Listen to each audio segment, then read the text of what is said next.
सदाहं सम्प्रदायज्ञं संयमीन्द्रं सदाश्रयम् सद्गुरुं सच्चिदानन्दं सदाचारं समाश्रये सदाचार्यं समाश्रये। व्यासाय विष्णुरूपाय व्यासरूपाय विष्णवे नमो वै ब्रह्मनिधये वासिष्ठाय नमो नमः। गौडपादं महाप्राज्ञं शङ्करं च जगद्गुरुं सुरेश्वरं च तच्छिष्यं सच्चिदानन्दमाश्रये। नमो नमः सद्गुरुपादुकाभ्याम् शङ्कराचार्य सच्छिष्यम् ज्ञानिराजं तपस्विनं नैष्कर्म्य सिद्धिकर्तारं सुरेश्वरमहं भजे। ओम शांति शांति शांति। सद्गुरु भक्तರು ತತ್ವ ಜಿಜ್ಞಾಸು ಸಾಧಕರು ಭಗವದ್ಭಕ್ತರು ಆಗಿರುವ ತಮ್ಮೆಲ್ಲರಿಗೂ ಇಂದಿನ ಸುಪ್ರಭಾತವನ್ನು ಹೇಳುತ್ತಾ, ಇಂದು ಒಂದು ಶ್ರೇಷ್ಠವಾದ ಪರ್ವಕಾಲ. ಕ್ರೋಧಿನಾಮ ಸಂವತ್ಸರದಲ್ಲಿ ದಕ್ಷಿಣಾಯನ, ಗ್ರೀಷ್ಮ ಋತು, ಆಷಾಢ ಮಾಸ, ಕೃಷ್ಣ ಪಕ್ಷ ಅಮಾವಾಸ್ಯ. ಇಂದಿಗೆ ಗುರುಮಾಸ ಆಷಾಢ ಮಾಸ ಸಂಪನ್ನಗೊಳ್ಳುತ್ತಿದೆ. ನಾಳೆಯಿಂದ ಪ್ರಾರಂಭವಾಗ್ತಾ ಇದೆ ಶ್ರಾವಣ ಮಾಸ. ಆತ್ಮಾವಾಹರೆ ದ್ರಷ್ಟವ್ಯ ಶ್ರೋತವ್ಯ ಮಂತವ್ಯ ನಿಧಿಧ್ಯಾಸಿತವ್ಯ ಎನ್ನುವಂತೆ ಆತ್ಮನ ವಿಚಾರವನ್ನ ಶ್ರವಣ ಮಾಡಿ ಮನನ ನಿಧಿಧ್ಯಾಸನ ಮಾಡಿ ಬ್ರಹ್ಮಜ್ಞಾನವನ್ನು ಹೊಂದುವಂತಹ ಮಾಸ ಶ್ರಾವಣ ಮಾಸ. ವಾರ ಭಾನುವಾರ. 2024ನೇ ಇಸವಿ ಆಗಸ್ಟ್ 4ನೇ ತಾರೀಕಿನ ಭಾನುವಾರದ ಶುಭೋದಯವನ್ನು ತಮ್ಮೆಲ್ಲರಿಗೂ ಕೋರುತ್ತಾ ಇಂದಿನ ನೈಷ್ಕರ್ಮ್ಯ ಸಿದ್ಧಿ ಪ್ರವಚನವನ್ನ ಇದೀಗ ಪ್ರಾರಂಭ ಮಾಡೋಣ. ನೈಷ್ಕರ್ಮ್ಯ ಸಿದ್ಧಿ. ನೈಷ್ಕರ್ಮ್ಯ ಸಿದ್ಧಿಂ ಪರಮಾಂ ಸನ್ಯಾಸೇನಾಧಿಗಚ್ಚತಿ. ಕೃಷ್ಣ ಪರಮಾತ್ಮನು 18ನೇ ಅಧ್ಯಾಯದಲ್ಲಿ ಯಾವ ನೈಷ್ಕರ್ಮ್ಯ ಸಿದ್ಧಿಯನ್ನು ಉಪದೇಶ ಮಾಡಿದ್ದಾನೋ ಅದನ್ನೇ ನಿಮಿತ್ತ ಮಾಡಿಕೊಂಡು ಆ ಹೆಸರಿನಿಂದಲೇ ಶಂಕರ ಭಗವತ್ ಪೂಜ್ಯ ಪಾದಾಚಾರ್ಯರ ಪರಮ ಶಿಷ್ಯರು, ಸಾಕ್ಷಾತ್ ಶಿಷ್ಯರು, ಪ್ರಿಯ ಶಿಷ್ಯರು ಆಗಿರುವಂತ ಸುರೇಶ್ವರಾಚಾರ್ಯರವರು ಒಂದು ಗ್ರಂಥವನ್ನೇ ಬರೆದುಬಿಟ್ರು. ಆ ಗ್ರಂಥಕ್ಕೆ ಹೆಸರಾಯಿತು ನೈಷ್ಕರ್ಮ್ಯ ಸಿದ್ಧಿ. ಶುರು ಮಾಡೋಣ. ಓಂ ಖಾನಿಲಾಜ್ಞಬ್ಧರಿತ್ರಿಯಂತಂ ಸಕ್ಫಣೀಭೋದ್ಗತಂ ಯತಃ ಧ್ವಾಂತಚ್ಛಿದೇ ನಮಸ್ತಸ್ಮೈ ಹರಯೇ ಬುದ್ಧಿಸಾಕ್ಷಿಣೇ ಅಲಬ್ಧ್ವಾತಿಶಯಂ ಯಸ್ಮಾತ್ ವ್ಯಾವೃತ್ತಾಸ್ತಮವಾದಯಃ ಗರೀಯಸೇ ನಮಸ್ತಸ್ಮೈ ಅವಿದ್ಯಾಗ್ರಂಥಿಭೇದಿನೇ. ನಮೋ ನಮಃ ಸುರೇಶ್ವರಾಚಾರ್ಯ ಸದ್ಗುರುಪಾದುಕಾಭ್ಯಾಂ. ಓಂ ಶಾಂತಿ ಶಾಂತಿ ಶಾಂತಿ. ನೈಷ್ಕರ್ಮ್ಯ ಸಿದ್ಧಿಯಲ್ಲಿ 2ನೇ ಅಧ್ಯಾಯ 22ನೇ ಶ್ಲೋಕ. 2:22. ಶ್ರೀ ಸುರೇಶ್ವರಾಚಾರ್ಯ ಉವಾಚ ಅಹಂ ಮಮತ್ವ ಯತ್ನೇಚ್ಛಾಃ ನಾತ್ಮಧರ್ಮ ಕೃಶತ್ವವತಿ ಕರ್ಮತ್ವೇನೋಪಲಭ್ಯತ್ವಾತ್ ಅಪಾಯತ್ವಾಚ್ಚ ವಸ್ತ್ರವತಿ ನಮೋ ನಮಃ ಸದ್ಗುರುಪಾದುಕಾಭ್ಯಾಂ. ಶ್ಲೋಕಕ್ಕೆ ಪದವಿ ಭಾಗವನ್ನು ಮಾಡ್ತೇನೆ, ನೋಡ್ಕೋಬಹುದು. ಅಹಂ ಮಮತ್ವ ಯತ್ನೇಚ್ಛಾಃ ನ ಆತ್ಮಧರ್ಮಾಃ ಕೃಶತ್ವವತಿ. 4 ಪದಗಳು. ಕರ್ಮತ್ವೇನ ಉಪಲಭ್ಯತ್ವಾತ್ ಅಪಾಯಿತ್ವಾತ್ ಚ ವಸ್ತ್ರವತಿ. ನವಪದಾನಿ ವಿದ್ಯಂತೆ. ನವಪದಾತ್ಮಕ ಶ್ಲೋಕ. ಈ ಶ್ಲೋಕಕ್ಕೆ ಹೆಸರು ನವಪದಾತ್ಮಕ. 9 ಪದಗಳಿಂದ ಕೂಡಿರುವಂತಹ ಶ್ಲೋಕವಿದು. ಈ ಶ್ಲೋಕಕ್ಕೆ ಭಗವಾನ್ ಸುರೇಶ್ವರಾಚಾರ್ಯರವರು ಒಂದು ಪುಟಾಣಿ ಸಂಬಂಧ ವಾಕ್ಯ ಬರೆದಿದ್ದಾರೆ. ಕಥಂ ದೇಹಂ ಸೂಕ್ಷ್ಮಂ ನಿರಾಕುರ್ಯಾತು ಇತಿ ಉಚ್ಯತೆ. ಈ ಸೂಕ್ಷ್ಮ ದೇಹವನ್ನ ಮನಸ್ಸು, ಅಂತಃಕರಣ, ಸುಖ, ದುಃಖ, ಅಹಂಕಾರ, ಇಚ್ಛ ಇವೆಲ್ಲವೂ ಸೂಕ್ಷ್ಮ ದೇಹ. ಇದನ್ನ ಕಥಂ ನಿರಾಕುರ್ಯಾತ್, ತಳ್ಳಿ ಹಾಕುವುದು ಹೇಗೆ? ನಾನು ಮನಸ್ಸಲ್ಲ, ನಾನು ಅಹಂಕಾರವಲ್ಲ, ನಾನು ಚಿತ್ತವಲ್ಲ ಅಂತ ಬರೀ ಬಾಯಲ್ಲಿ ಹೇಳ್ಬಹುದು. ಅದನ್ನ ಮುಮುಕ್ಷುಗಳು ಹೇಗೆ ಯುಕ್ತಿಯಿಂದ ನಿರಾಕರಣೆ ಮಾಡಿಕೊಳ್ಳಬೇಕು ನೋಡಿ.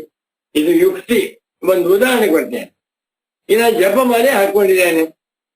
ಇದು ಚಿನ್ನದ ಜಪಮಾಲೆ ಅಂತ ಇಟ್ಕೊಳ್ಳಿ. ಇದಕ್ಕೆ 1-2 ಲಕ್ಷ ಬೆಲೆ. ಚಿನ್ನದಲ್ಲ ಇದು, ಉದಾಹರಣೆ ಬೆಲೆ 2 ಲಕ್ಷ ಬೆಲೆ ಬಾಳುವಂತ ಚಿನ್ನದ ರುದ್ರಾಕ್ಷಿ ಹಾಕೊಂಡಿದ್ದೇನೆ. ಇದು ನಾನಲ್ಲ. ಹೇಗೆ ಹಾಕೊಂಡಿದೀವಲ್ಲ, ಹಾಕೊಂಡು ನಾನು ಅಂತ ಹೇಳ್ತೇನೆ. ಈ ಜಪಮಾಲೆ ಹಾಕಿಕೊಂಡಿರುವಾಗ ಫೋಟೋವನ್ನು ತೆಗೆಸ್ಕೊಳ್ತೇನೆ. ಫೋಟೋದಲ್ಲೂ ಕಾಣ್ತಾ ಇದೆ. ಎಲ್ಲಿಗೆ ಹೋಗ್ಬೇಕಾದ್ರೆ ಹಾಕೊಂಡು ಹೋಗ್ತೇನೆ. ಮನೆ ಹೋಗ್ಬೇಕಾದ್ರೆ, ಎಂಗೇಜ್ಮೆಂಟ್ ಹೋಗ್ಬೇಕಾದ್ರೆ, ಹೋಮ ಹವನಾದಿ ಮಂಗಳ ಕಾರ್ಯಕ್ರಮಕ್ಕೆ ಹಾಕೊಂಡು ಹೋಗ್ತೀನಿ. ಯಾವಾಗಲೂ ಮೈ ಮೇಲೆ ಇರೋದ್ರಿಂದ ಜಪಮಾಲೆ ನೀವಂದ್ರೆ ಅಲ್ಲ. ಯಾಕೆ ಅಂದ್ರೆ ಯಾವಾಗ ನಾ ಮಲಿಕೊಳ್ತೇನೋ, ಯಾವಾಗ ಸ್ನಾನ ಮಾಡ್ತೇನೋ ಆಗ ಜಪಮಾಲೆಯನ್ನ ತೆಗೆದು ಬೇರೆ ಕಳೆಯುತ್ತೇನೆ. ಜಪಮಾಲೆಯಿಂದ ನಾನು ಭಿನ್ನನಾಗಿದ್ದೇನೆ, ಜಪಮಾಲೆಯನ್ನು ಬಿಟ್ಟು ನಾನು ಬದುಕಬಲ್ಲೆ ಎನ್ನುವಂತ ಯುಕ್ತಿಯಿಂದಲೂ ಅನುಭವದಿಂದಲೂ ಕೂಡ ಜಪಮಾಲೆ ನಾನಲ್ಲ ಅರ್ಥ.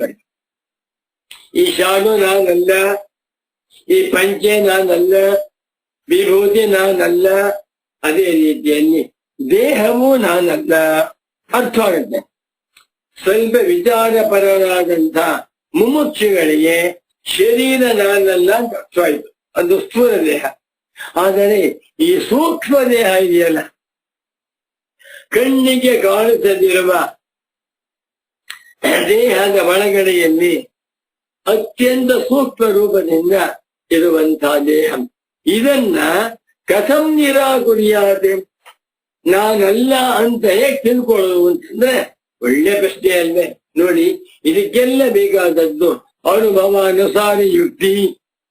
ತಾರ್ಕಿಕರೆಲ್ಲ ಯುಕ್ತಿಯನ್ನು ಬೆಳೆಸ್ತಾರೆ. ಎಲ್ಲಾ ತಾರ್ಕಿಕ ಸಾಂಖ್ಯ, ಯೋಗ, ನ್ಯಾಯ, ವೈಶೇಷಿಕ, ಪೂರ್ವ ಮೀಮಾಂಸ ಎಲ್ಲಾ ತಾರ್ಕಿಕರು ತರ್ಕದ ಬಲದಿಂದ ತಮ್ಮ ತಮ್ಮ ಸಿದ್ಧಾಂತವನ್ನು ಮಾಡ್ತಾರೆ.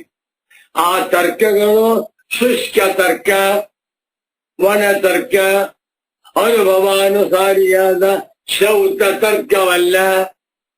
ವೇದಾಂತದಲ್ಲಿ ಆತ್ಮಾನಾತ್ಮ ವಿವೇಚನೆಯನ್ನು ಮಾಡಿಕೊಳ್ಳುವುದಕ್ಕೆ ಸಹಾಯಕವಾದ ತರ್ಕ ಶ್ರೌತ ತರ್ಕ, ಅನುಭವಾಂಗ ತರ್ಕ, ಅನುಭವಾನುಸಾರಿ ತರ್ಕ, ಸಾರ್ವತ್ರಿಕ ಅನುಭವದಲ್ಲಿ ಇರುವಂತಹ ತರ್ಕವೇ ಹೊರತು ಇಲ್ಲಿ ಶುಷ್ಕ ತರ್ಕಕ್ಕೆ ಅವಕಾಶವಿಲ್ಲ.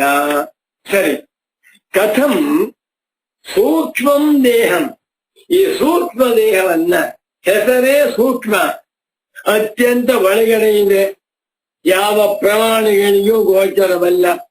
ಇಂಥ ಮನಸ್ಸನ್ನ, ಅಹಂಕಾರವನ್ನ, ಚಿತ್ತವನ್ನ, ಸುಖ ದುಃಖಗಳನ್ನ ನಿರಾಕುರ್ಯಾತ್, ನಾನಲ್ಲ. ಹೇಗೆ ಸ್ಥೂಲ ಶರೀರವು ನಾನಲ್ಲವೋ ಅದೇ ರೀತಿಯಲ್ಲಿ ಸೂಕ್ಷ್ಮ ಶರೀರವು ನಾನಲ್ಲ ಎನ್ನುವುದನ್ನ ಕಥಂ, ಹೇಗೆ ಅರ್ಥ ಮಾಡ್ಕೋಬೇಕು ಸಾಧಕರು? ಕೆಲವು ಸ್ಟೇಟ್ಮೆಂಟ್ ಕೊಟ್ಬಿಡ್ತಾರೆ ಜ್ಞಾನಿಗಳು. ಈ ದೇಹ ನೀನಲ್ಲ, ಗಂಡ ಹೆಂಡತಿ ಮಕ್ಕಳು ನೀನಲ್ಲ, ಮನೆ ಮಠ ನೀನಲ್ಲ, ಮನಸ್ಸು ನೀನಲ್ಲ, ಪ್ರಾಣ ನೀನಲ್ಲ. ನಾವು ಗಟ್ ಮಾಡ್ಕೊಂಡು ಹೇಳ್ತಾ ಇರ್ತೇವೆ, ನಾ ಅಹಂಕಾರ ಹೇಳ್ತಾ ಹೋಗ್ತೇವೆ. ಆದರೆ ಕಥಂ, ಹೇಗೆ? ವೇದಾಂತ ಶಾಸ್ತ್ರ ಗಪ್ತಾಲಯಿ ಅಲ್ಲ. ನನ್ನ ಪರಮ ಪೂಜ್ಯ ಸದ್ಗುರು ಪುಂಗವರಾದ ಶ್ರೀ ಶ್ರೀ ಶ್ರೀ ಸಚ್ಚಿದಾನಂದೇಂದ್ರ ಸರಸ್ವತಿ ಸ್ವಾಮೀಜಿಯವರು ಒಂದು ಮಾತು ಹೇಳ್ತಾ ಇದ್ರು. ನೋಡಪ್ಪ ಮಗು, ಶಾಂಕರಾದ್ವೈತ ವೇದಾಂತ ಸಿದ್ಧಾಂತ ಗಪ್ತಾಲಯಿ ಅಲ್ಲ. ಗಪ್ತಾಲಯಿ ಎಂದೇನು? ಅಂತೆ ಕಂತೆ ಸಂತೆ ಸಮಾಚಾರ. ಆದರೆ ಪುರಾಣಗಳೆಲ್ಲ ಒಂದು ಅರ್ಥದಲ್ಲಿ ನಂಬಿಕೆ. ನೀನು ಒಳ್ಳೆಯ ಕರ್ಮವನ್ನು ಮಾಡಿದ್ರೆ ಮುಂದೆ ಸ್ವರ್ಗಕ್ಕೆ ಹೋಗ್ತೀಯ. ಏನ್ ಪ್ರಮಾಣ? ಶಾಸ್ತ್ರ ಹೇಳ್ತಾ ಇದೆ. ಇಡೀ ಪೂರ್ವ ಮೀಮಾಂಸಾ ದರ್ಶನವೆಲ್ಲವೂ ಕೂಡ 16 ಅಧ್ಯಾಯಗಳಿಂದ 3,000 ಸೂಕ್ತಗಳಿಂದ ಕೂಡಿರುವಂತಹ ಇಡೀ ಪೂರ್ವ ಮೀಮಾಂಸಾ ದರ್ಶನ ಕೇವಲ ಶ್ರುತಿ ಪ್ರಾಮಾಣ್ಯದ ಮೇಲೆ ನಿಂತಿದೆ. ಸ್ವರ್ಗ, ಬ್ರಹ್ಮಲೋಕ, ಪಿತೃಲೋಕ, ನರಕಲೋಕ ಅವೆಲ್ಲ ಏನ್ ಗೊತ್ತು ನಮಗೆ? ಈಗ ಮಾಡುವಂತಹ ಕರ್ಮಗಳಿಗೋ ಮುಂದೆ ಸಿಕ್ಕುವಂತಹ ಲೋಕಗಳಿಗೋ ಸಂಬಂಧ ಅರ್ಥವಾಗ್ತಾ ಇಲ್ಲ. ಆದ್ದರಿಂದಲೇ ಒಂದು ಮಾತು ಬರೆದ್ಬಿಟ್ಟು ಶಂಕರಾಚಾರ್ಯರವರು, ನ ಧರ್ಮ ಜಿಜ್ಞಾಸಾಯಾಮಿವ ಶ್ರುತ್ಯಾದಯ ಏವ ಪ್ರಮಾಣಂ ಬ್ರಹ್ಮ ಜಿಜ್ಞಾಸಾಯಾಂ ಕಿಂತು ಶ್ರುತ್ಯಾದಯ ಅನುಭವಾದಯಸ್ಯ ಯಥಾ ಸಂಭವಮಿಹ ಪ್ರಮಾಣಂ ಅನುಭವಾವಸಾನತ್ವಾತ್ ಭೂತವಸ್ತು ವಿಷಯತ್ವಾಚ ಬ್ರಹ್ಮಜ್ಞಾನಸ್ಯ. ಬ್ರಹ್ಮಸೂತ್ರ ಶಾಂಕರ ಭಾಷ್ಯ 1-1-2-2, 1ನೇ ಅಧ್ಯಾಯ, 1ನೇ ಪಾದ, 2ನೇ ಅಧಿಕರಣ, 2ನೇ ಸೂತ್ರ. ಆಮೇಲೆ ನೋಡಿ ಯಾವ ಸೂತ್ರ? ಓಂ ಜನ್ಮಾದ್ಯಸ್ಯ ಯತಃ. ಇನ್ನ ಹೇಳಿದ ವಾಕ್ಯ ಗೀತಾ ಭಾಷ್ಯ ವಾಕ್ಯವಲ್ಲ, ಉಪನಿಷತ್ ಭಾಷ್ಯ ವಾಕ್ಯವೂ ಅಲ್ಲ, ಇನ್ಯಾವುದೋ ಸ್ತೋತ್ರ ಸಾಹಿತ್ಯದ ವಾಕ್ಯವೂ ಅಲ್ಲ, ಭಜಗೋವಿಂದಂ ವಾಕ್ಯವೂ ಅಲ್ಲ. ಶಂಕರರು ತಮ್ಮ ಹೃದಯವನ್ನ ಪ್ರತಿಷ್ಠೆ ಮಾಡಿರುವ, ಶಂಕರ ಹೃದಯದಂತಿರುವ ಅದ್ವೈತ ವೇದಾಂತ ದರ್ಶನಕ್ಕೆ ಪರಮ ಪ್ರಮಾಣವಾಗಿರುವ ಬ್ರಹ್ಮಸೂತ್ರ ಶಾಂಕರ ಭಾಷ್ಯ ವಾಕ್ಯ. ಬಾ ಧುಮ್ಮನುತ್ತೆ ನನಗೆ. ನ ಧರ್ಮ ಜಿಜ್ಞಾಸಾಯಾಮಿವ, ಧರ್ಮ ಜಿಜ್ಞಾಸೆಯಲ್ಲಿರುವಂತೆ ಬ್ರಹ್ಮ ಜಿಜ್ಞಾಸೆಯಲ್ಲಿ ಬರೀ ಶ್ರುತಿಗಳು ಮಾತ್ರ ಪ್ರಮಾಣವಲ್ಲ, ಮತ್ತೇನೆಂದರೆ ಅನುಭವಾನುಸಾರಿಯಾದ ಯುಕ್ತಿ ಪ್ರಮಾಣವಾಗಿದೆ. ಈ ಸಂದರ್ಭದಲ್ಲಿ ಒಂದು ಕಥೆ ಜ್ಞಾಪಕ ಬರ್ತಾ ಇದೆ. ಕಥೆ ಇದು 1978-79 ಇಸ್ವಿನ್ ಕಾಣಿಸುತ್ತೆ. ಗುರುಗಳು ಬ್ರಹ್ಮೀಭೂತರಾಗಿದ್ದು ಒಬ್ಬ ಪುಣ್ಯಾತ್ಮ ಜರ್ಮನಿಯಿಂದ ಬಂದ. ಹಿಂದೂ ಬರ್ತಾ ಇದ್ದ, ಅವನಾಗಿ ಬಂದ.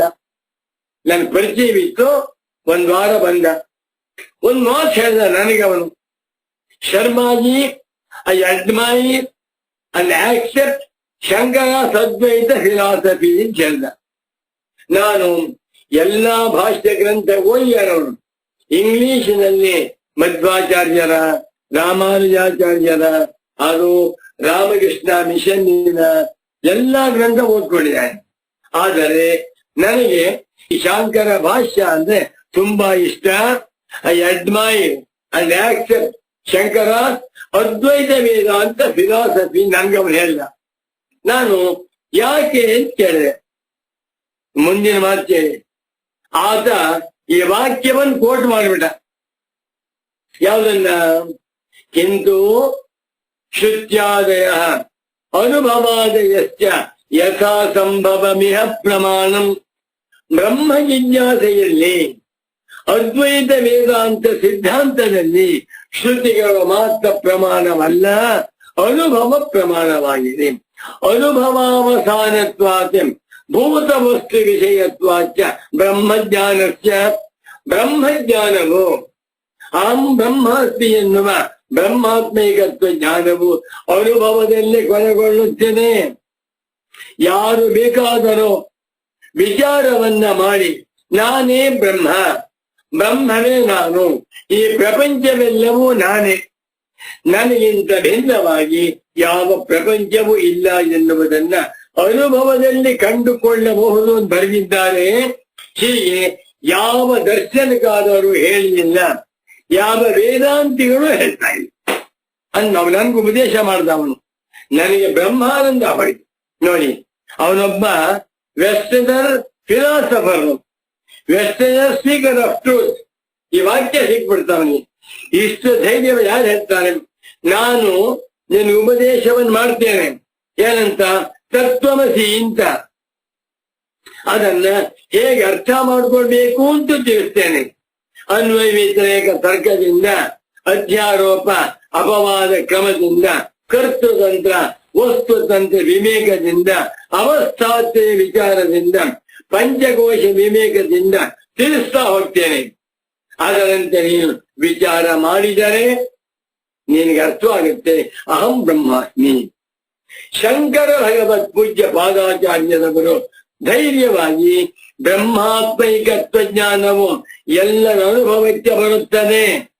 ಯಾರು ಬೇಕಾದರೂ ವಿವೇಕದಿಂದ, ವಿಚಾರದಿಂದ, ತರ್ಕದಿಂದ, ಶೌತ ಸಹಾಯದಿಂದ ಅರ್ಥ ಮಾಡಿಕೊಳ್ಳಬಹುದು ಅಂತ ಬರೆದಿದ್ದಾರೆ. ಆದ್ದರಿಂದ ಐ ಲವ್ ಶಂಕರ ಸದ್ವೈತ ಫಿಲಾಸಫಿ. ಅವನ ಮಾತು ನನಗೆ ತುಂಬಾ ಸಂತೋಷವಾಯಿತು. ಯಾಕೆ ಹೇಳ್ತಾ ಇದ್ದೀನಿ?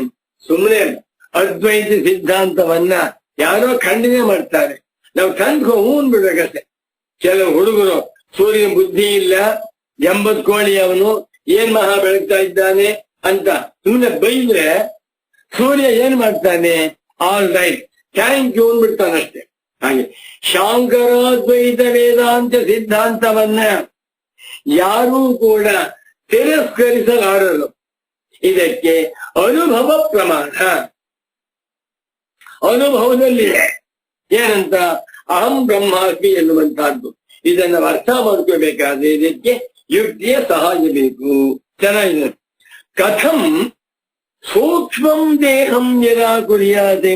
ತತ್ವ ಜಿಜ್ಞಾಸು ಸಾಧಕರಿಗೆ, ಮುಮುಕ್ಷ ಸಾಧಕರಿಗೆ, ಬ್ರಹ್ಮ ಜಿಜ್ಞಾಸು ಸಾಧಕರಿಗೆ, ಯತಿವರೇಣ್ಯರಾದಂತಹ ಮಹಾತ್ಮರಿಗೆ ಭಗವಾನ್ ಸುರೇಶ್ವರಾಚಾರ್ಯರವರ ಮಾರ್ಗದರ್ಶನ. ಸನ್ಯಾಸಿಗಳಾದ ಮೇಲೆ ಇನ್ನೇನ್ ಮಾಡ್ಬೇಕು ಸ್ವಾಮಿಯವರು? ಸನ್ಯಾಸ ಅಂದ್ರೇನು? ಕರ್ಮ ಸನ್ಯಾಸ, ಜಪ, ಹೋಮ, ಹವನ, ಪೂಜಾ ಯಾವುದು ನಮಗೆ ಬೇಕಾದದ್ದು ಬ್ರಹ್ಮಜ್ಞಾನ. ಬ್ರಹ್ಮಜ್ಞಾನ ಸರೋವರದಲ್ಲಿ, ಬ್ರಹ್ಮಜ್ಞಾನವೆಂಬ ಅಮೃತ ಸರೋವರದಲ್ಲಿ ಮಗ್ನರಾಗಿದ್ದುಕೊಂಡು ಬ್ರಹ್ಮಜ್ಞಾನದ ಸವಿಯನ್ನ, ಬ್ರಹ್ಮಜ್ಞಾನದ ರುಚಿಯನ್ನ ಇಡೀ ಮುಮುಕ್ಷ ಜನಗಳಿಗೆ ಹಂಚುವಂಥವರೇ ಸನ್ಯಾಸಿಗಳು. ಬಾ, ಅವರ ಮೊಟ್ಟಮೊದಲನೆಯ ಸೂತ್ರವೇನು? ಸನ್ಯಾಸಿಗಳಿಗೆ ನ ಕರ್ಮಣ, ನ ಪ್ರಜಯ, ನ ಧನೇನ, ಕಿಂತು ಜ್ಞಾನೇನೈವ ಅಮೃತತ್ವಮಾನಶು. ಜ್ಞಾನದಿಂದಲೇ ಅಮೃತತ್ವ. ಬ್ರಹ್ಮಜ್ಞಾನ ಎನ್ನುವಂತಹದ್ದು ಕೇವಲ ಶುಷ್ಕ ಜ್ಞಾನವಲ್ಲ, ಪಂಡಿತರ ಸ್ವತ್ತಲ್ಲ. ಈ ಪ್ರಪಂಚದಲ್ಲಿರುವ ಪ್ರತಿಯೊಬ್ಬ ಮನುಷ್ಯನೂ ಕೂಡ ಬ್ರಹ್ಮಜ್ಞಾನವನ್ನು ಪಡೆದುಕೊಂಡು ಕೃತಾರ್ಥರಾಗಬೇಕು. ಏನು ಬ್ರಹ್ಮಜ್ಞಾನದ ಮಹಿಮೆ ಇಷ್ಟಿದೆ, ತನ್ಗಟ್ಲೆ ಇದೆ. ಯಥೈಧಾಂಸಿ ಸಮಿದ್ವಗ್ನಿ ಭಸ್ಮಸಾತ್ ಕುರುತೆ ಅರ್ಜುನ ಜ್ಞಾನಾದ್ಯ ಸರ್ವಕರ್ಮಾಣಿ ಭಸ್ಮಸಾತ್ ಕುರುತೆ ತಥಾ. ಕೇವಲ 2 ಅಕ್ಷರ ಒಂದು ಪದ ಜ್ಞಾನ ಬೋಧ ಹೇಳ್ತಾ ಇದ್ವಿ. ಮುಂದಕ್ಕೆ ಹೋಗ್ಬಿಡ್ತೇನೆ ಈಗ. ಕಥಂ ಸೂಕ್ಷ್ಮಂ ದೇಹಂ ನಿರಾಕುರ್ಯಾತೆ. ಸ್ಥೂಲ ದೇಹವನ್ನೇನೋ ನಾನಲ್ಲ ಅಂತ ತಿಳ್ಕೊಂಡ್ಬಿಡ್ಬೋದು. ಒಳಗಿರುವ ಮನಸ್ಸು ಬುದ್ಧಿ ಅಹಂಕಾರ ಇವುಗಳನ್ನು ಸೂಕ್ಷ್ಮ ದೇಹ ಹೇಗೆ ನಿರಾಕರಣೆ ಮಾಡುವಂತಹದ್ದು. ನಾಹಂ ದೇಹೋ ಅರ್ಥ ಆಯ್ತು, ನೇಂದ್ರಿಯಾಣಿ ಅರ್ಥ ಆಯ್ತು, ನಾ ಅಹಂಕಾರ ಹೇಗಿದು ಅರ್ಥ ಆಗ್ತಾ ಇಲ್ವಲ್ಲ ಅಂದ್ರೆ ಉಚ್ಯತೆ ದಾರಿ ತೋರಿಸ್ತಾ ಇದೆ. ಬ್ರಹ್ಮಜ್ಞಾನಿಗಳು ಸದ್ಗುರುಗಳು ಮುಮುಕ್ಷುಗಳಿಗೆ ಉಪದೇಶ ಮಾಡುವಂತಹ ವಿಚಾರ ವಸ್ತುತಂತ್ರ ವಿವೇಕ ಜ್ಞಾನ.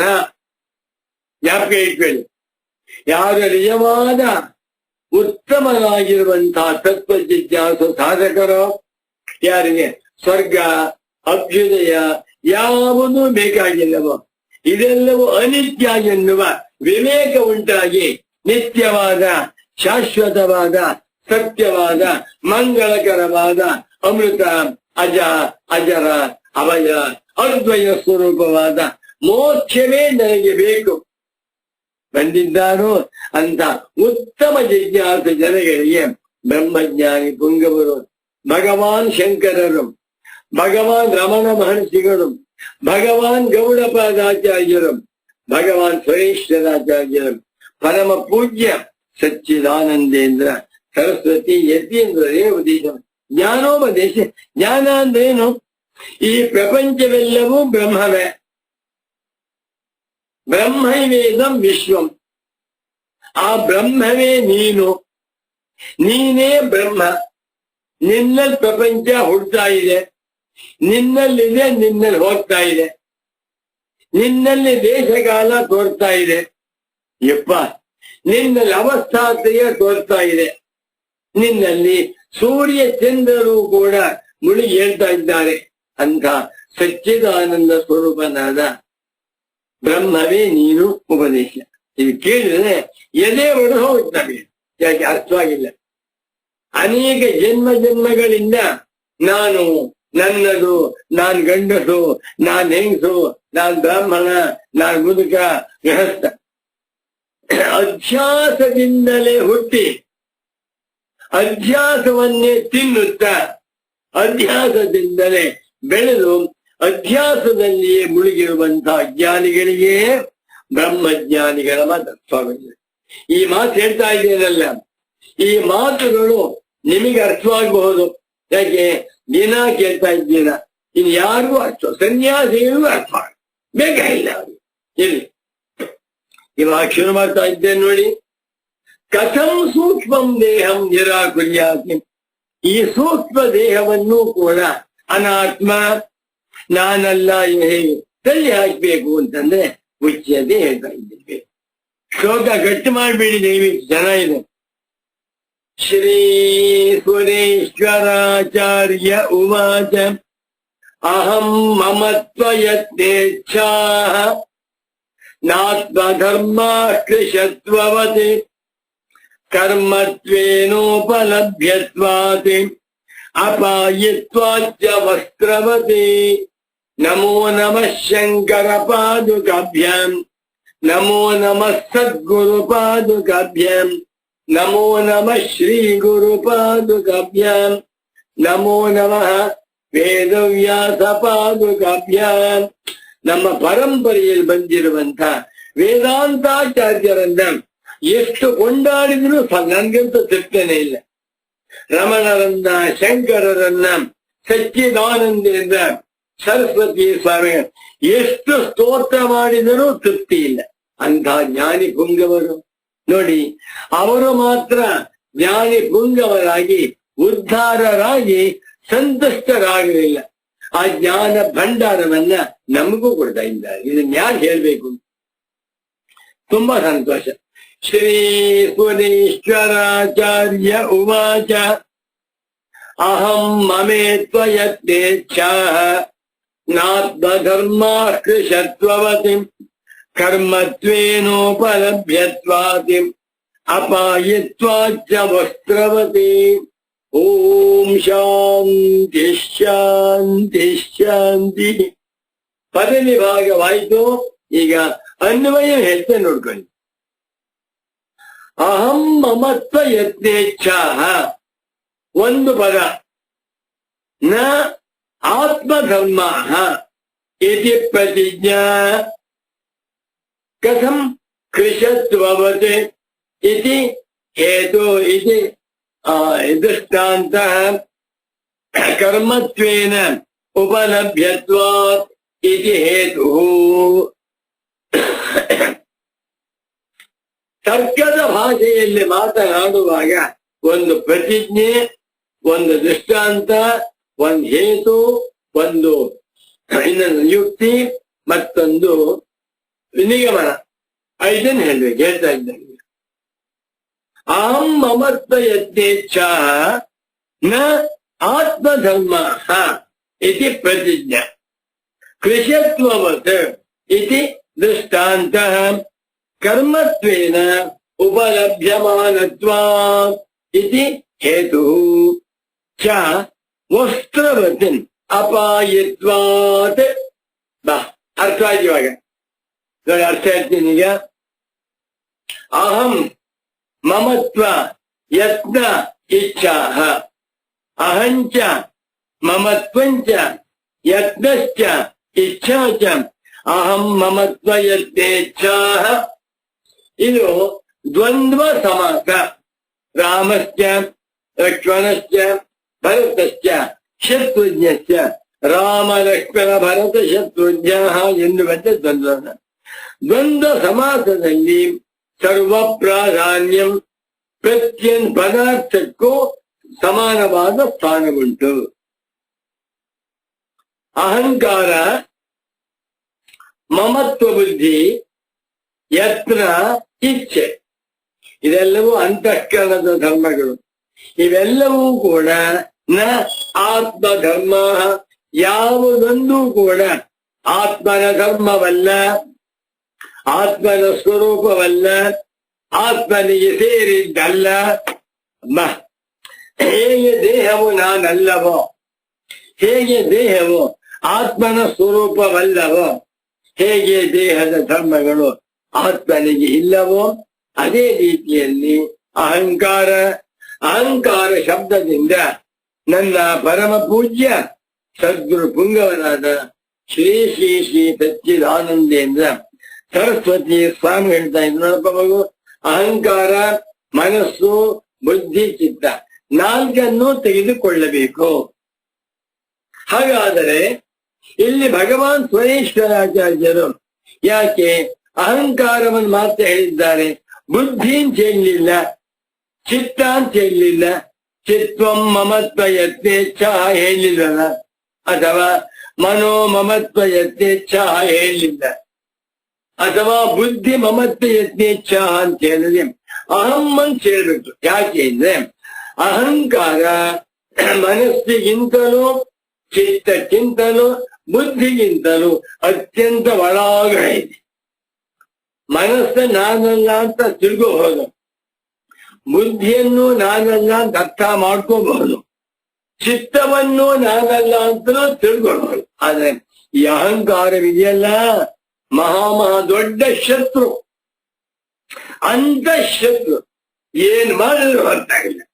ಇದನ್ನ ತಳ್ಳಿ ಹಾಕ್ಬಿಟ್ರೆ, ಅಹಂಕಾರವನ್ನ ಆತ್ಮನಲ್ಲ ಅಂತ ಹೇಳ್ಬಿಟ್ರೆ, ಅನಂತರ ತೋರುತ್ತಿರುವ ಅಹಂಕಾರಕ್ಕಿಂತ ಸ್ಥೂಲವಾಗಿರುವ ಚಿತ್ತ, ಬುದ್ಧಿ, ಮನಸ್ಸು ಇವುಗಳನ್ನು ನಾನಲ್ಲ ಎಂದು ಸುಲಭವಾಗಿ ತಿಳಿದುಕೊಳ್ಳಬಹುದು.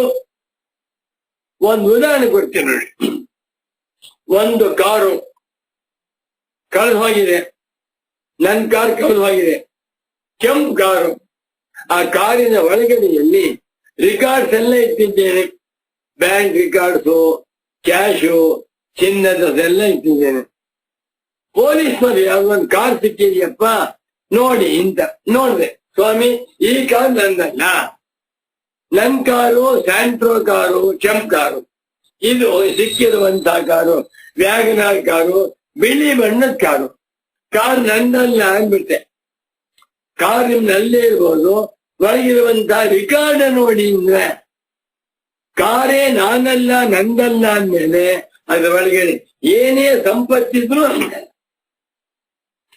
ಅಹಂಕಾರವೇ ನಾನಲ್ಲ ಅಂತ ತಿಳ್ಕೊಂಡ್ಬಿಟ್ರೆ ಅಹಂಕಾರದ ವಿಸ್ತಾರವಾಗಿರುವ, ಅಹಂಕಾರದ ವೈಭವವಾಗಿರುವ ಬುದ್ಧಿ ಚಿತ್ತ ಮನಸ್ಸುಗಳು ನಾನಲ್ಲ ಎನ್ನುವಂತಹದ್ದು ಆಟೋಮೆಟಿಕ್ ಸಿದ್ಧಾಯ್ತು. ಅಹಂ ಮಮತ್ವ ಯಥೇಚ್ಛ ನಾಲ್ಕನ್ನು ಹೇಳಿದ್ದಾರೆ, ತುಂಬಾ ಚೆನ್ನಾಗಿ. ಒಂದು ಅಹಂಕಾರ, ಅಹಂಕಾರ ಅಂತಂದ್ರು ಬಂದೆ, ಅಂತಃಕರಣದ ಸೂಕ್ಷ್ಮ ಧರ್ಮ ಅಂದ್ರು ಬಂದೆ. ನಾಲ್ಕಕ್ಕೂ ಅಂತಃಕರಣ ಅಂತ ಹೆಸರು. ಅಂತಃಕರಣಕ್ಕೆ 4 ಕಂಪಾರ್ಟ್ಮೆಂಟ್ಸ್, ಬೇರೆ ಬೇರೆ ವ್ಯಾಪಾರಗಳು, ಬೇರೆ ಬೇರೆ ವ್ಯಾಪಾರದಿಂದ ಬೇರೆ ಬೇರೆ ಹೆಸರು ಬಂದಿವೆ. 4ಕ್ಕೂ ಒಂದು ಹೆಸರೇನು? ಅಂತಃಕರಣಂ. ಇದು ನಾನಲ್ಲ. ಅನಂತರ ಮಮತ್ವಂ, ನನ್ನದಾಗಿರುವಿಕೆ, ಮೈಂಡ್ಹುಡ್. ಈ ಮೊಬೈಲು ನನ್ನದು, ಈ ಶಾಲು ನನ್ನದು, ಈ ಮನೆ ನನ್ನದು, ಈ ಜನಿವಾರ ನನ್ನದು, ಈ ಹಣ ನನ್ನದು ಅಂತಿದೆಯಲ್ಲ.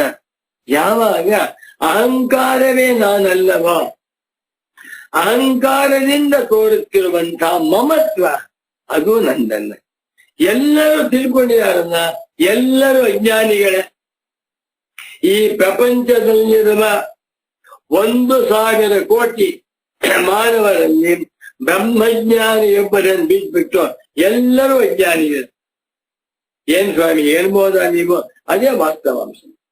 ಇದನ್ನೇ ಭಗವತ್ಪಾದ ಶಂಕರಾಚಾರ್ಯರವರು ತಮ್ಮ ಅಖ್ಯಾತ ಭಾಷೆ ಬರೆದಿತ್ತು. ಏನಂತ? ಏವಮಯಮನಾದಿರನಂತ ನೈಸರ್ಗಿಕೋಧ್ಯಾಸ ಮಿಥ್ಯಾ ಪ್ರತ್ಯಯ ರೂಪ ಕರ್ತೃತ್ವ ಭೋತೃತ್ವ ಪ್ರವರ್ತಕ ಸಕಲ ಲೋಕ ಪ್ರತ್ಯಕ್ಷ. ಹಿಂದೆ ಹೇಳಿದ್ರು ಮಿಥ್ಯಾಜ್ಞಾನ ನಿಮಿತ್ತ ಸತ್ಯಾನೃತೆ ಮಿಥುನೀಕೃತ್ಯ ಅಹಮಿದಂ ಮಮೇದಮಿತಿ ನೈಸರ್ಗಿಕೋಯಂ ಅಧ್ಯಾಸ ಲೋಕ ವ್ಯವಹಾರ.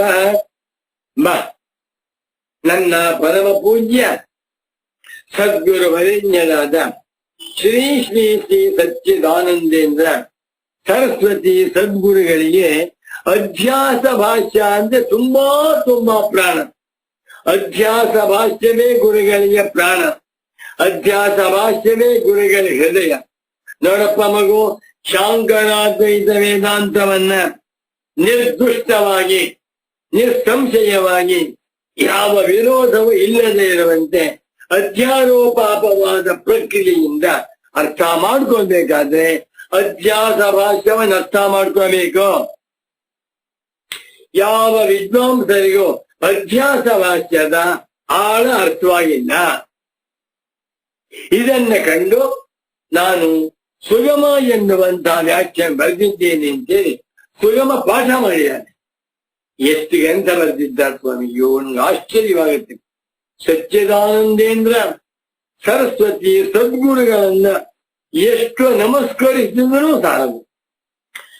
ಸ್ವರ್ಗಗಳು ಒಂದ್ ಕಡೆ ಸೂರ್ಯ, ಇನ್ನೊಂದ್ ಕಡೆ ಬೇಕಾದಷ್ಟು ದೀಪಗಳಿವೆ. ಸೂರ್ಯನ ಮುಂದೆ ದೀಪಗಳಿಗೆ ಏನ್ ಕೆಲಸ? ಅದೇ ರೀತಿಯಲ್ಲಿ ಸಾವಿರಾರು ಜನ ವಿದ್ವಾಂಸರಿದ್ದಾರೆ, ಪಂಡಿತೋತ್ತಮರಿದ್ದಾರೆ, ಯತಿ ಪುಂಗವರಿದ್ದಾರೆ. ಎಲ್ಲರ ಪಾದ ಪದ್ಮಗಳಲ್ಲಿ ಅನಂತಾನಂದ ಸಾಷ್ಟಾಂಗ ಪ್ರಣಾಮಗಳು. ಆದರೆ ಸಚ್ಚಿದಾನಂದೇಂದ್ರ ಸರಸ್ವತಿ ಸ್ವಾಮಿಗಳವರು ವೇದಾಂತ ಪ್ರಪಂಚದಲ್ಲಿ ಮಾಡಿರುವಂತಹ ಸಂಶೋಧನೆಯನ್ನ ಯಾರು ಮಾಡಿ ಪುಸ್ತಕ ಬರೆದಿರ್ಬೋದು ವಿದ್ವಾಂಸರು, ವ್ಯಾಖ್ಯಾನ ಬರೆದ ಅದಲ್ಲ, ಸಂಶೋಧನೆ ಯಾರು ಮಾಡಿ ಅದನ್ನ ಹೇಳ್ತಾ ಇದ್ದೇನೆ. ನಿನ್ನೆಯಿಂದ ಪ್ರಾರಂಭ ಮಾಡಿಕೊಂಡು 1 ವಾರ ಕಾಲ ಸದ್ಗುರು ಸಂಶೋಧನಾ ಸಪ್ತಾಹ ಮಹೋತ್ಸವ ಅಂತ ಯೂಟ್ಯೂಬ್ನಲ್ಲಿ ಶಂಕರ ಭಾನು ಚಾನಲ್ ಬರ್ತಾ ನೋಡಿ, ಅಲ್ಲಿ ತುಂಬಾ ಚೆನ್ನಾಗಿ.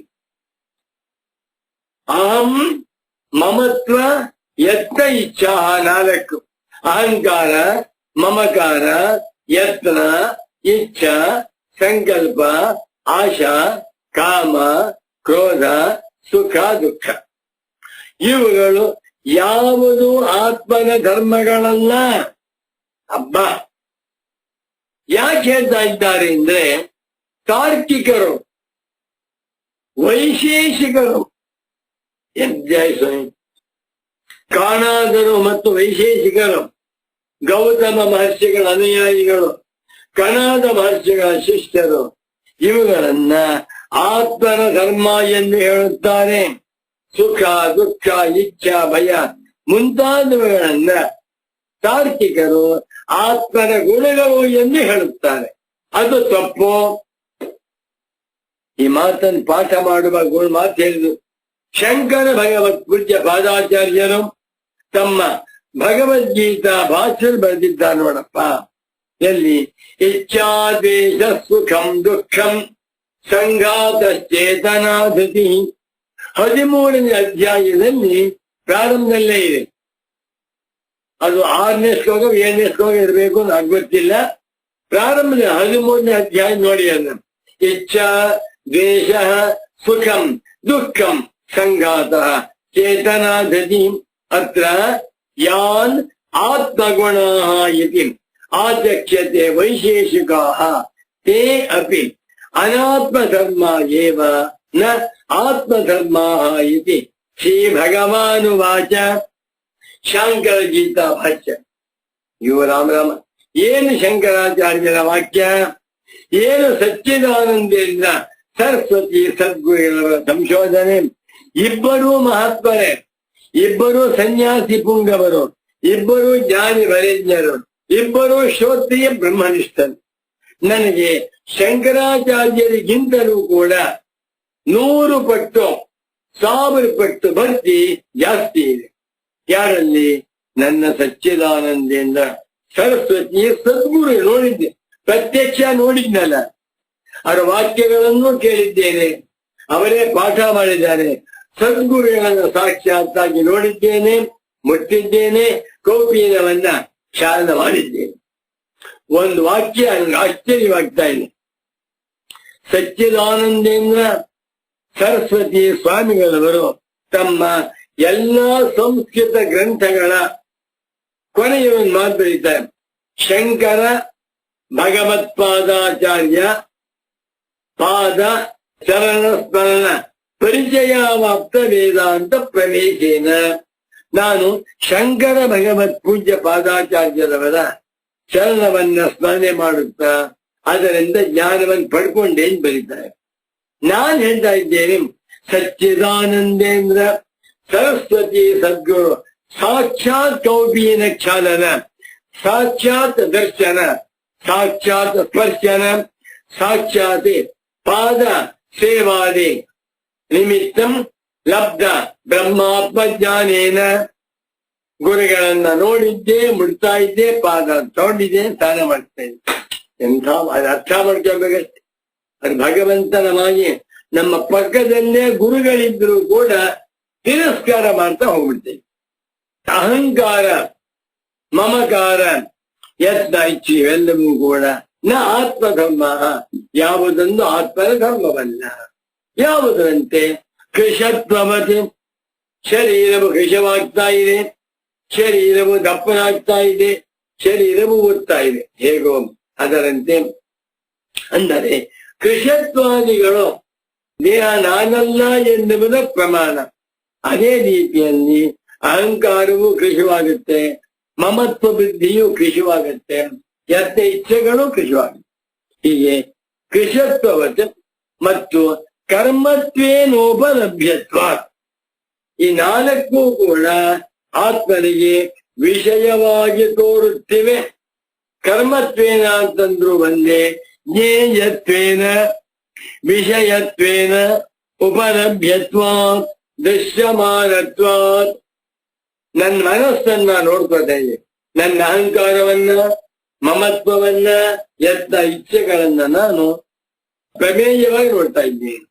ನಾನು ಸಾಕ್ಷಿಯಾಗಿದ್ದುಕೊಂಡು ಅದೆಲ್ಲ ವಿಕಾರಗಳನ್ನು ನೋಡುತ್ತಿರುವುದರಿಂದ ಯಾವುದರಂತೆ ಕೃಷತ್ವವತೆ ಮತ್ತು ಅಪಾಯಿತ್ವಾಚ ವಸ್ತ್ರವತಿ, ವಸ್ತ್ರದಂತೆ ಅಪಾಯೆಯೂ ಆಗಿ ಹೊಸೋಗ್ತಾನೆ.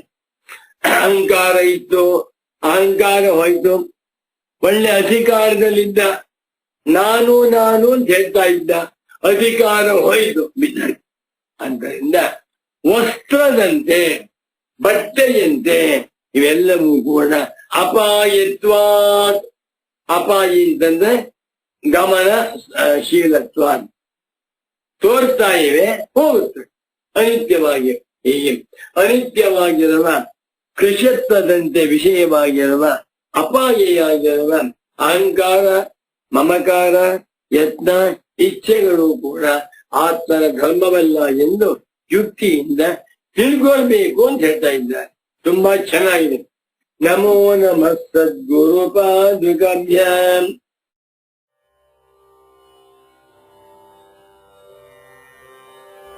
ಕೆಡದಿರಿ ಬರಿದೆ ಶ್ರವಣಾಯಾಪಿ ಬಹುಭಿರ್ಯೋ ನ ಲಭ್ಯಃ ಶೃಣ್ವಂತೋಪಿ ಬಹವೋಯಂ ನ ವಿದ್ಯುಃ ಆಶ್ಚರ್ಯೋ ವಕ್ತಾ ಕುಶಲೋಸ್ಯ ಲಬ್ಧಾ ಆಶ್ಚರ್ಯೋ ಜ್ಞಾತಾ ಕುಶಲಾನುಶಿಷ್ಟಃ ಎಂಬುದು ಕಠೋಪನಿಷತ್ತಿನಲ್ಲಿ ಮೃತ್ಯುದೇವತೆ ಬಾಲಕ ನಚಿಕೇತನಿಗೆ ಮಾಡಿದ ಉಪದೇಶ. ಭಗವಂತನು ಎಲ್ಲ ಅಂಗಾಂಗಗಳಿಗೂ ಶಕ್ತಿ ಕೊಟ್ಟು ಈ ಭೂಮಿಗೆ ಕಳುಹಿಸಿರುವುದು ಒಳ್ಳೆಯದನ್ನೇ ಕೇಳಲಿ, ಒಳ್ಳೆಯದನ್ನೇ ನೋಡಲಿ, ಒಳ್ಳೆಯದನ್ನು ಆಲೋಚಿಸಲಿ, ತನ್ನನ್ನು ತಾನು ತಿಳಿಯಲಿ ಎಂದು. ವೇದಾಂತ ಶ್ರವಣದಿಂದಲೇ ಅಜ್ಞಾನ ತೊಲಗಬೇಕು. ಸದ್ಗುರು ದೊರಕುವುದೇ ಕಷ್ಟ. ದೊರಕಿದರೂ ಅಂತಃಕರಣ ಶುದ್ಧಿ ಇರದೆ ಅರ್ಥವಾಗುವುದು ಕಷ್ಟ.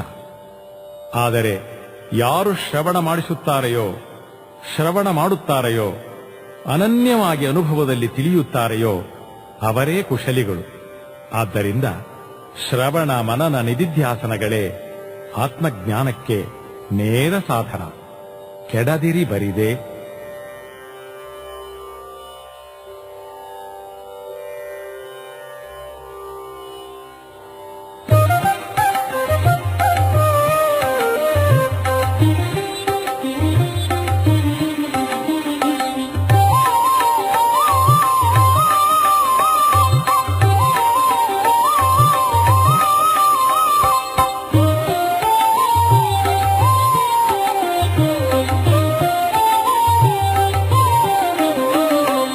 ಕೆಡದಿರಿ ಬರಿದೆ ಜಡಮತಿಗಳಿರ, ಪಡದಿರಿ ಕಷ್ಟವಿಂತಡಿಗಡಿಗೆ, ಪಡದಿರಿ ಕಷ್ಟವಿಂತಡಿಗಡಿಗೆ. ಕೆಡದಿರಿ ಬರಿದೆ ಜಡಮತಿಗಳಿರ, ಪಡದಿರಿ ಕಷ್ಟವಿಂತಡಿಗಡಿಗೆ, ಪಡದಿರಿ ಕಷ್ಟವಿಂತಡಿಗಡಿಗೆ.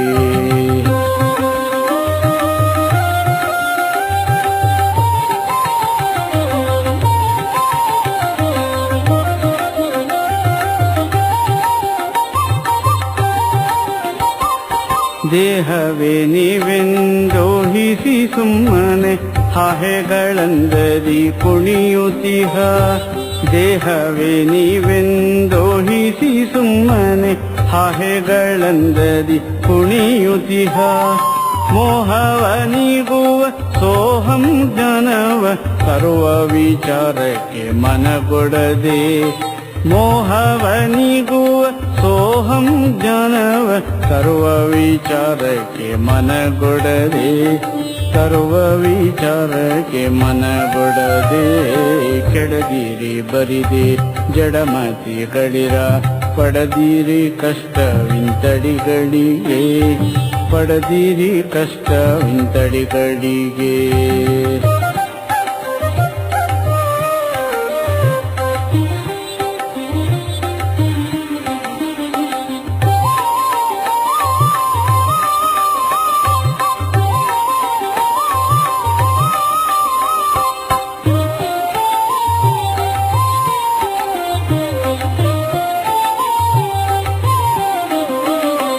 ಜಗವಿದು ಕನಸಿನ ಬಗೆಯೇನದಿಲ್ಲಿಯ, ಸೊಗವನೆ ನೆಚ್ಚುತ ಬಿಗುವಡೆವ. ಜಗವಿದು ಕನಸಿನ ಬಗೆಯೇನದಿಲ್ಲಿಯ, ಸೊಗವನೆ ನೆಚ್ಚುತ ಬಿಗುವಡೆವ. ಮುಗುಧತೆ ಎಡಗುವ ಸೊಗಸಿನ ಸೂರೆಯ ಮಿಗಿಲಿಹ ಬೋಧವ ಬರಗೊಡದೆ ಮುಗುಧತೆ ಎಡಗುವ ಸೊಗಸಿನ ಸೂರೆಯ ಮುಗಿಲಿಹ ಬೋಧವ ಬರಗೊಡದೆ ಮಿಗಿಲಿಹ ಬೋಧವ ಬರಗೊಡದೆ ಕೆಡದಿರಿ ಬರಿದೆ ಜಡಮತಿಗಳಿರ ಪಡದಿರಿ ಕಷ್ಟವಿಂತಡಿಗಡಿಗೆ ಪಡದಿರಿ ಕಷ್ಟವಿಂತಡಿಗಡಿಗೆ